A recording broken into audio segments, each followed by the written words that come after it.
মাননীয় স্পিকার, আপনাকে ধন্যবাদ। কার্যত দেশে একমাত্র টারশিয়ারি লেভেল হসপিটাল ছিল, যেটাকে আগে আমরা পিজি হসপিটাল বলতাম। পরবর্তী পর্যায়ে এটাকে বিশ্ববিদ্যালয়ে রূপান্তরিত করা হয়েছে এবং এই সংসদে নামের একটা অ্যামেন্ডমেন্ট করেছে। বর্তমানে এটা বাংলাদেশ মেডিকেল বিশ্ববিদ্যালয় নামে পরিচিত। এটি একটি অলাভজনক প্রতিষ্ঠান। স্বাস্থ্যসেবা পাওয়া জনগণের মৌলিক অধিকার এবং সারা দেশে কার্যত এখনো একটি, যদি আরো অনেকগুলা মেডিকেল বিশ্ববিদ্যালয় হয়েছে, তার কিছু একাডেমিক কার্যক্রম চলছে, কিন্তু স্বাস্থ্যসেবার কার্যক্রম সেরকম প্রতিষ্ঠিত হয়নি। এই অবস্থায় এটাকে যদি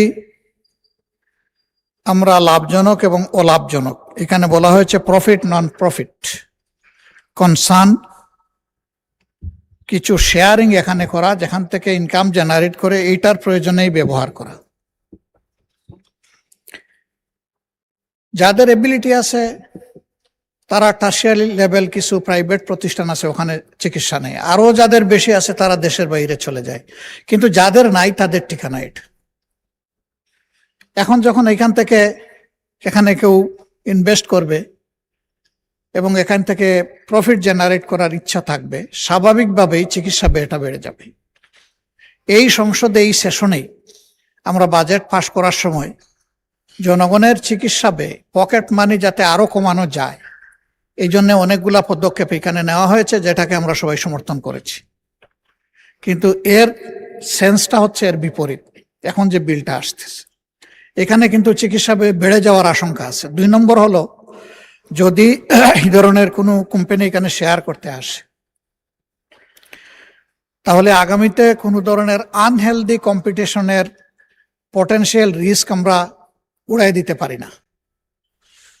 কার্যত এর মাধ্যমে জনগণের প্রাপ্তির চাইতে একটা গোষ্ঠীর প্রাপ্তি বেশি হয়ে যাওয়ার আশঙ্কা আছে। মাননীয় বিরোধী দল নেতা, আপনি একজন খ্যাতিমান চিকিৎসক, এই বিষয়ে নিশ্চয়ই অনেক কিছু জানেন, অনেকের চেয়ে বেশি। বিলটি কেবলমাত্র উপস্থাপিত হয়েছে, পরে যখন বিবেচনার জন্য আসবে আপনাকে দীর্ঘ সময় দেওয়া হবে, তখন পুঙ্খানুপুঙ্খ বিশ্লেষণ করে নেবেন। ধন্যবাদ। জনাব রফিকুল ইসলাম, আপনি কি পয়েন্ট অফ অর্ডারে দাঁড়িয়েছেন? জি বলুন, মাইক দেন। স্পিকার, আপনাকে ধন্যবাদ। আমাদের বিশেষ কমিটির মাননীয় সভাপতি এই বিলটা এখানে উত্থাপন করেছেন এবং এই কমিটির আমি একজন সদস্য, কিন্তু আমার নাম উপস্থিত অনুপস্থিত কোনোটার মধ্যেই নাই। আপনি কি উপস্থিত ছিলেন? না, আমি উপস্থিত ছিলাম না।